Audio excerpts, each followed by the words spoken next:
بندہ سمجھتا ہے میں سودی کاروبار کر رہا ہوں، لیکن اس کے باوجود بھی میرا کاروبار تو چل رہا ہے۔ میں سودی کاروبار کر رہا ہوں، لوگ تو میری عزت کر رہے ہیں، مسجد کی کمیٹی کا میں صدر بھی ہوں، میں معززین شہر میں شامل بھی ہوں، لوگ مجھے جلسوں میں مہمان خصوصی بھی بلاتے ہیں، میں ایم پی اے بھی منتخب ہو گیا ہوں، مجھے وزارت کا قلمدان بھی سونپ دیا گیا ہے۔ وہ میاں اللہ کی نظر میں ان چیزوں کی اہمیت ہی نہیں ہے۔ یہ چیزیں ہوتی کیا ہیں؟ وہ یہ نہیں چھینتا، وہ ہدایت چھینتا ہے۔ وہ روٹی نہیں چھینتا، وہ تو نمرود کو بھی روٹی دیتا تھا۔ اس نے کبھی سورج کو منع نہیں کیا کہ اس کے گھر میں روشنی نہ کر، یہ حامان کا گھر ہے، یہ قارون کا گھر ہے، یہ میرے دشمنوں کا گھر ہے، اس کے گھر میں روشنی نہیں ہونی چاہیے۔ چاند کو کہتا ہے اپنی کرنیں بکھیر، سورج کو کہتا ہے اپنی روشنی بکھیر۔ جس طرح باجزید کے گھر میں روشنی ہوتی ہے، اس مکار کے گھر میں بھی ایسی روشنی ہوتی ہے، فرق نہیں پڑتا۔ تو وہ کرم نوازیاں تو نہیں رکتی، لیکن اللہ جب کسی سے ناراض ہوتا ہے تو اس سے ہدایت کی توفیق سلب کر لیتا ہے، تو اعلان جنگ ہوتا ہے۔ تو پھر وہ ٹکرے بھی مار رہا ہو تو اس کی رسم کی نماز ہوتی ہے، اس کا ماتھا جھک رہا ہوتا ہے، دل نہیں جھک رہا ہوتا، چونکہ ہدایت سلب کر لی گئی۔ جب اندر سے روح ہی نکال لی جائے تو باقی بچتا کیا ہے؟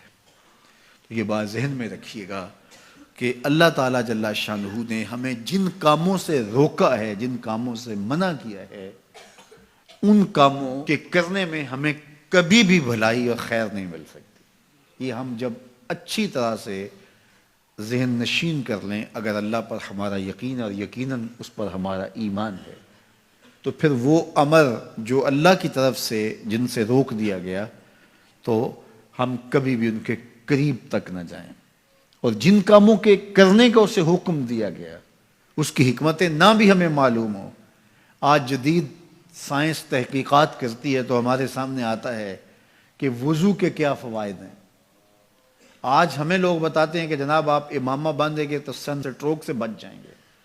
آج دنیا تحقیق اور جستجو کر کے نماز اور دوران خون اور جو ہے وہ نماز کی برکتیں اور کتنی بیماریوں سے نماز کے ذریعے سے بچنے کی کہانیاں سناتے ہیں۔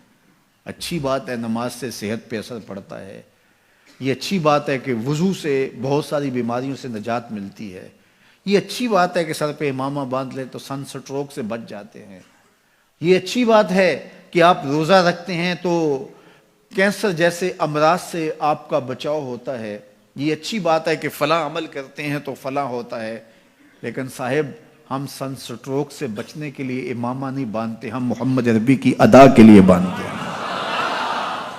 دوران خون کے لیے نماز نہیں پڑھتے، ہم رب کے حضور سجدہ ریزی کے لیے اس کے حضور اپنی نیاز مندیوں کا سر جھکاتے ہیں۔ تو حکمتیں بھی ہیں، وہ برکتیں ذیل میں آتی ہیں۔